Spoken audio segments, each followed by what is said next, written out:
Okay, so we're on magic manifesting number 3. Okay, and yesterday I gave some tips on manifesting, and today I want to go through extra steps. So other than the meditation, doing the gratitude journal and the tapping, there are other things that you need to think about in order to be open for abundance, or be ready to welcome magic, whatever you want to call it, into your life. Abundance, magic, it really doesn't matter.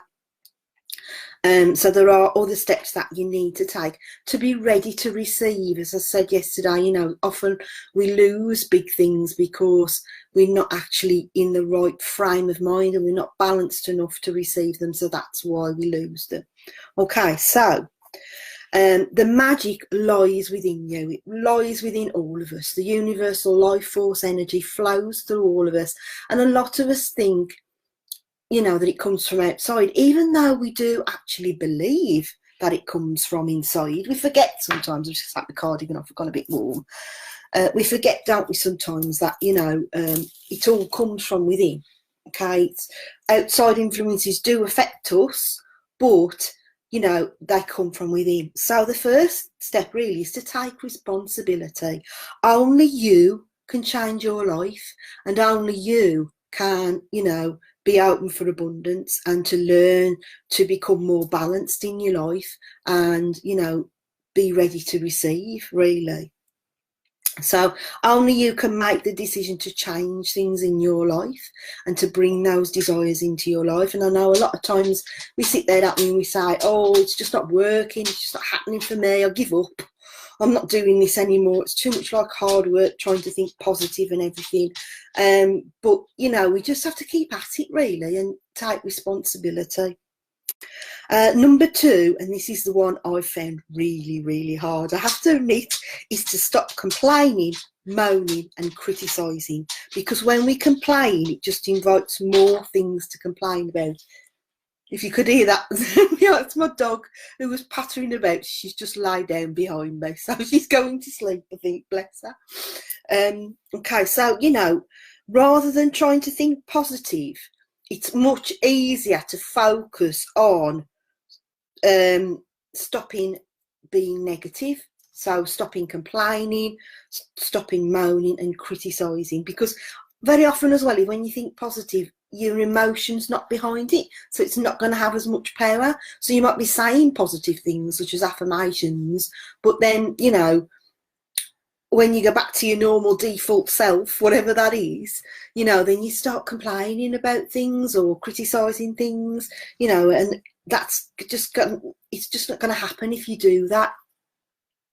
Oh, that's fabulous. Shan had an inquiry for a personalised journal today. This stuff is working. That's fabulous. That is music to my ears. I'm so pleased. Well done, Shan. Well done. Also, complaints to a specific person to bring about change are allowed. So say if you were in a restaurant and there was a fly in your soup or something, then that's okay to complain because, you know, you want it changed, don't you? So things like that are okay. That, you know, that is a genuine reason and something that you're going to change. But what's not allowed is complaining for the sake of it. So, you know, just having a moan to yourself, just you know, criticising something. It doesn't do anything. All as it does is it affects your energy, you know. So stop reading newspapers and watching the news. I never read the newspaper. I never watch the news unless I'm around my mum's and, you know, she's got it on and I'm forced to. I mean, I always think it should be called bad news because there's usually about 5 minutes, if that, at the end of good news, but the rest of it is all bad, isn't it? And often there's nothing you can do about that either, you know. Yes, I do keep up with things that are going on because you can't miss everything, can you, with Facebook? You tend to see things that are happening come up on Facebook. So, you know, if there's any like world disasters or anything, I can send some love and blessings. But you find that, you know, watching the news, you don't miss out on things that you want to, that you should know about. So it's a good thing to stop doing it. Sharing a Facebook status about the latest government betrayal does nothing to change the injustice. All it does is wind you up and lowers your energy. and it takes you one step further from your magical power. Number 3 is practice gratitude, which we've already talked about in the gratitude journal. But if you want to take it one stage further, you can either say something like a gratitude prayer, or Wayne Dyer's got a really good one that I always say, and he used to say it morning and night. So if you'd like that, I can share that in the comments. Shan says she's more sensitive to energy now. Yeah, I am as well. Yeah, it really does affect you, doesn't it? I can't, you know, when people post things like videos of people being violent to animals or animals suffering, I can't even look at them. I really can't. And Facebook, you know, if you try and report them, they don't even want to know. You know, it's no big deal to them, but to me, I think as empaths, you know, it's really, really hard to see things like that. So, you know, try and keep away from them as much as you can. So yeah, and to go a stage further, you could do it at night before you go to sleep, write in your gratitude journal or do a gratitude prayer. And if there's anything that you're grateful for during the day, then jot that down as well. I always keep a track of all money that comes in. I've got a spreadsheet, and if any money comes in, then, you know, I note it down. I've got a total pen which I've had come in, and then I say thank you, thank you, thank you. And every time any money, my phone pings, you know, and I get some money through PayPal or Stripe, whatever I'm using, then I always say thank you for that as well. Even if you just find a penny, you know, on the floor somewhere in your house or outside, then I always say thank you for that, because the universe doesn't actually know monetary value like we do. £1 million to the universe is the same as a penny. So, you know, if we don't say gratitude for every little single thing that comes into our lives, then the universe thinks that we don't really want any more. You know, we're not showing gratitude for it, so then we won't get any more. The more gratitude you show, the more things you have to feel grateful for. So, you know, make sure you go around being grateful for everything as much as you can. I know it's not always easy. We do have down days when we're healing from stuff. You know, we might feel completely not like writing down gratitude. And what I do then is I say, okay, I'm going to give myself the day off, and I'm going to have a down day, and I'm going to let all these horrible feelings out. But I will tend to write it down in my journal. If I don't feel like it that day, I'll do it the next day to let it all go and let it all out. And you can also burn it outside if you want to really let it go. Write a letter to the universe. The best time to do that is on a full moon, but you can do it any other time. It really doesn't matter. And then number 4, notice the growth of your magical ability. So, you know, in your journal, notice when things go right. So, Shan, you should write down that you've sold a journal, a personalised journal today. Note that down in your journal, you know, and say thank you to the universe for it. So, you know, you're always sort of making a note of things going well. Rather than thoughts, beliefs create the greatest effect on your life. So again, thoughts become things isn't always strictly true. It's your beliefs, and your beliefs are more ingrained and, you know, have more of an impact on your energy and what you attract in your life. I've got a really good quote here from Genevieve Davies. Expecting the world to change without changing you is like looking in the mirror and expecting the reflection to smile first. I think that's lovely, because that is so right, isn't it? You know, a lot of us want to change the world and we want to help others and that, but we need to work on ourselves first. And I've done a lot of work on myself the last 18 months. I've been doing my Reiki apprenticeship, so I've had to work on twin characteristics roughly every month. There were 12 altogether. Some of them were taking a little bit longer.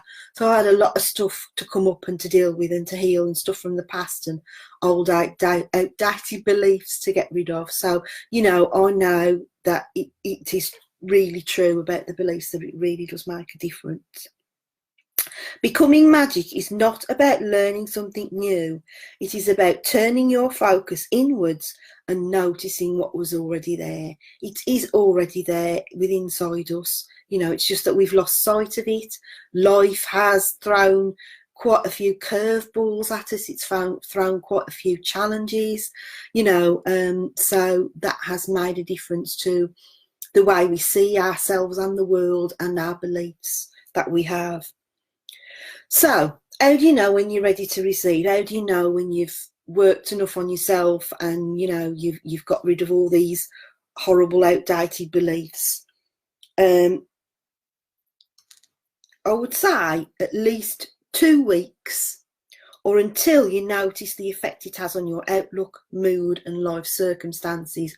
Shan says it's amazing. Yeah, you've already had an effect already, so that's absolutely fabulous. Some people might not do, but I would say keep going, you know, keep at it. Another thing, complaining and moaning and criticising, you know, if you find it hard to stop doing that altogether, as long as it begins to feel uncomfortable, you know that it's working, because then you can turn it around and say something positive instead. I do that when I'm moaning that my husband hasn't put the milk carton in the bin or something, you know, something stupid, and I go, but I do love him, you know, kind of thing at the end. Or I say something nice that he does at the end, and then it turns it around and raises my vibration. You have an underlying feeling of you have an underlying feeling of things having picked up. You feel optimistic and excited about the future. And, you know, doing this meditating, journaling, tapping, having Reiki, it does all make you feel a lot more optimistic about life. You know, everyday things that seem a bit of a chore and seem mundane suddenly feel, you know, great. You feel great to be alive, and you feel great to be able to walk outside. You know, the fact that you've actually got the ability to do that. Some people can't go for a walk, you know, if they've got a disability or whatever. So it really does start to make you feel better.